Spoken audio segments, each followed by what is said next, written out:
Your notes for section 11.1. Putting it in with the unit chapter 10 due to the fact that we're still talking about circles. And I don't know if you remember circumference formula for the circle. Circumference is the distance all the way around. But circumference is pi times diameter. You've probably seen it as 2 pi r, but I don't like to use 2 pi r the same because then it gets confused with pi r squared with there being a 2 in both. So pi times diameter is what you'll hear from me. More vocabulary to go with this. An arc length. An arc length is a portion of the circle, not all the way around the whole entire circle, but what is just the portion of the circle. We've done degrees already, but now we're just doing the actual length of the circle. And the arc length is this formula you need to write down. It looks kind of like hieroglyphics, like what is that even saying? How do you find the arc length? You take the measure of the arc itself, how long is arc AB in degrees, divide it by 360 degrees, times the circumference. So basically, if you could write this in English instead of in math terminology, you would say an arc length is a fraction of the circle, of the circumference. Just a piece of it, just a fraction. So if I had a circle, we know there's 360 degrees all the way around. I want to go just from A to B. Okay, in this case, maybe it's A to B to there. Maybe it's a fourth of the circle. And I can see here that it's a quarter of the circle. Well, if I knew this was 90 degrees, we would say 90 over 360, which of course reduces to 1/4. So you're basically saying a piece of the circle, this length, you just take the fraction times the circumference, which will get you just the piece you're looking for. Let's practice a few of those. Here's a circle. Take the time to draw it if you need to. Pause the video. We know that the central angle is 50 degrees, but we also learned already that if the central angle is 50 degrees, so is the arc 50 degrees. So according to the formula, we need the measure of arc AB. That's 50 degrees. We need to divide it by 360, which we're not going to do right away because you don't want decimals or that are irrational that never end, times the circumference, and remember that circumference is pi times diameter. So we know it's pi, and the diameter in this case, if the radius is 5, the diameter is 10. Two different ways we're going to solve this. We're going to have an exact answer, and we're going to have an approximate answer. So if you grab your calculator, ignore that pi symbol right there for now. We don't need the pi symbol. All we need is the 50 divided by 360 times 10, which gives us 1.388888. You don't want that. How about if you type it in as 50 fraction 360 times 10? Instead of 50 divide, if you went 50 fraction 360 over 10 and turned it into an improper fraction, now I need to fix mine. Fraction 360 times 10. And if that became an improper fraction, it would be 25 over 18 pi. That's the arc length. What is that as an actual decimal? If you take that times pi, you get 4.36. Let's go 2 decimal places because pi is roughly 3.14.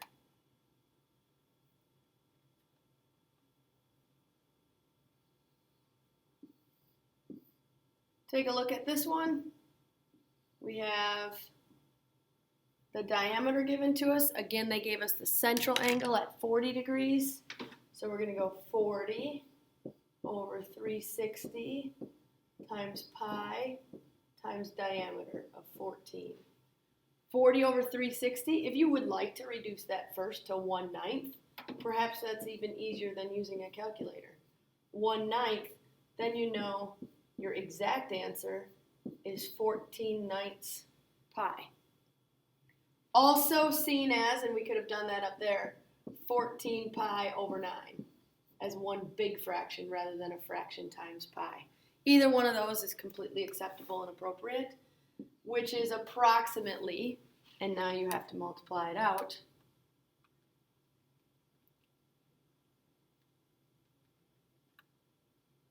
and I get 4.89.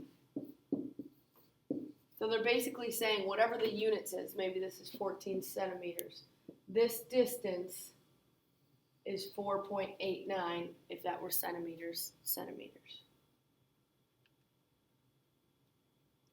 All right, next problem. Same idea. If you want to just try this one on your own, you could pause it and come back to it. You would end up with 100 over 360 times pi times diameter. And again, if you prefer to reduce this, you can cancel your zeros. 10 over 36, you could cut both of those in half to 5 over 18. Still makes a little bit cumbersome of a fraction, but I'm not here to teach you fractions right now. You're supposed to have already known how to do that or can use your calculator. What does that look like as an improper fraction? 10 over 3. So again, you could go 10 over 3 pi or 10 pi over 3, which is approximately 10.47 arc length.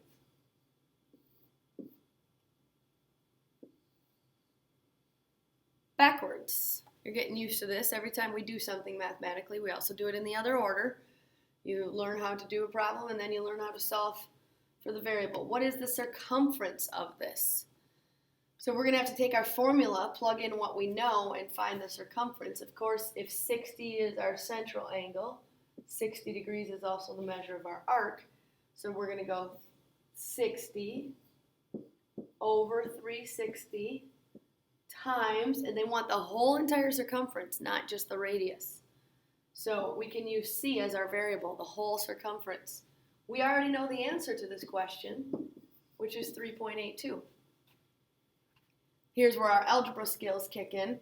If we're looking for a variable that's multiplied by a fraction, best way to get rid of a fraction is to multiply by its reciprocal.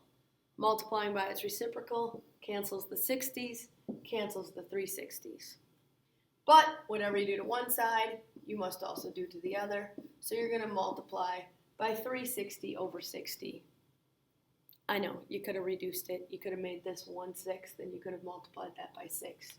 I get that. I'm just doing it all the way out to show you the full process. And you find out that the circumference is exactly 22.92 units. It only is exact because they, of course, gave this as an exact. They didn't give you, they cut off their decimal, which means our decimal is also cut off. You can never truly have an exact answer when you're working with pi. Pi goes on infinitely. But now they do want you to find the radius. So you're going to have to use your circumference answer and say, well, I know that circumference is pi times diameter. Or if you heard me say at the beginning of the lesson, we could also call it 2 times radius times pi. But again, I prefer pi times diameter. One step, divide by pi. And then you must also divide that by 2 to get the radius. Make sure you calculate it in your calculator properly. 22.92 divided by pi divided by 2. The radius is 3.6. Either leave it as 3.6 or 3.65 approximately. Okay. Do please take note. 22.92 divided by pi divided by 2 is 3.65. What you cannot do is say, I'm going to take 22.92 and divide it by 2 pi. You can't take 22.92. Watch what happens. When you divide it by 2 pi, you don't get the same answer. Why don't you get the same answer? Because your calculator does order of operations. It takes 22.92 and divides it by 2, cuts it in half, then it multiplies it by pi. The only way that you can make that work is if you inserted a pair of parentheses around your 2 pi. It's 3.64. So perhaps it's better to just take circumference divided by pi and then divided by 2. Okay, this time it's asking for circumference. Be careful that you don't get just stuck on arc length and thinking of your arc length formula. Remember that circumference is just pi times diameter. They gave us a radius of 7.84, which means if we double that, we get 15.68. And if you take 15.68 and multiply it times pi, the circumference is approximately 49.26. You didn't need the 18 to be able to find the circumference. But, then it is going to ask you to find the measure of the central angle. We have no idea how big this central angle is right here. But we do know it's the same size as the measure of the arc up here. What we know is the answer to the arc length is 18. We know our answer to arc length is 18. We don't know our central angle, but we know it goes with the fraction of x over 360. And we do know our circumference of 49.26. How are we going to solve that? Undo exactly everything that it did here. We've got x divided by 360, so let's times it by 360. Whatever you do to one side, you have to do to the other side. It's x times 49.26, so we are going to divide by 49.26. Do all those calculations at once, not in separate pieces.